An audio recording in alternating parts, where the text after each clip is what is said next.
Hi, my friends. Happy Friday. I miss you guys so much. I really hope I see you soon and this is all over with. But let's get started with today's story. Today's story is going to be Harold and the Purple Crayon. So let's see what Harold does with his purple crayon and what kind of adventures he goes on. Let's go ahead and get started, okay? Let's go! Harold and the Purple Crayon by Crockett Johnson.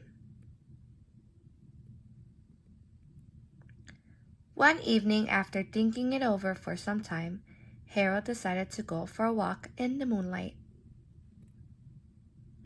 There wasn't any moon, and Harold needed a moon for a walk in the moonlight, and he needed something to walk on. He made a long, straight path so he wouldn't get lost, and set off on his walk, taking his big purple crayon with him.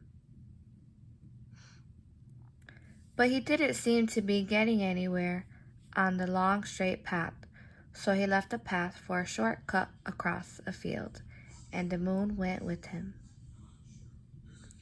The short cut led right to where Harold thought a forest ought to be.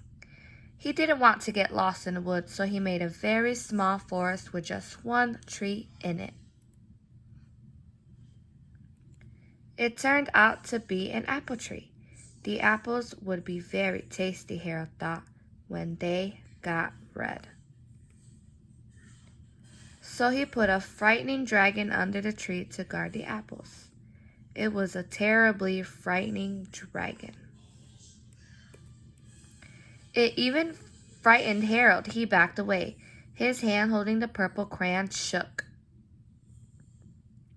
Suddenly he realized what was happening, but by then Harold was over his head in an ocean. He came up thinking fast, and in no time he was climbing aboard a trim little boat. He quickly set sail, and the moon sailed along with him. After he had sailed long enough, Harold made land without much trouble. He stepped ashore on the beach, wondering where he was. The sandy beach reminded Harold of picnics, and thought of picnics made him hungry. So he laid out a nice, simple picnic lunch. There was nothing but pie, but there were all 9 kinds of pie that Harold liked best. When Harold finished his picnic, there was quite a lot left. He hated to see so much delicious pie go to waste. So Harold left a very hungry moose and a deserving porcupine to finish it up. And off he went looking for a hill to climb to see where he was. Harold knew that the higher up he went, the farther he could see, so he decided to make the hill into a mountain. If he went high enough, he thought he could see the window of his bedroom. He was tired and he felt he ought to be getting to bed. He hoped he could see his bedroom window from the top of the mountain. But as he looked down over the side, he slipped, and there wasn't any other side of the mountain he was falling in. Thin air. But luckily he kept his wits and his purple crayon. He made a balloon and he grabbed onto it. And he made a basket under the balloon big enough to stand in. He had a fine view from the balloon, but he couldn't see his window. He couldn't even see a house. So he made a house with windows, and he landed the balloon on the grass in front of the yard. None of the windows was his windows. He tried to think where his window ought to be. He had some more windows. He made a big building full of windows. He made lots of buildings full of windows. He made a whole city full of windows. Look at all those windows, my friends. That is a lot. But none of the windows was his window. He couldn't think where it might be. He decided to ask a policeman.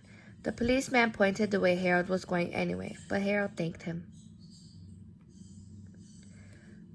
And he walked along with the moon, wishing he was in his room and in bed. Then suddenly Harold remembered. He remembered where his bedroom window was when there was a moon. It was always right around the moon. And then Harold made his bed, and he got in it, and he drew up the covers. And the purple crayon dropped on the floor, and Harold dropped off to sleep. The end, my friends. What did you think of Harold and the purple crayon? Wouldn't it be cool to draw everything out with just one crayon everywhere you went? I think that would be very entertaining, my friends. I hope you enjoy, and I hope I see you guys soon and have a good weekend.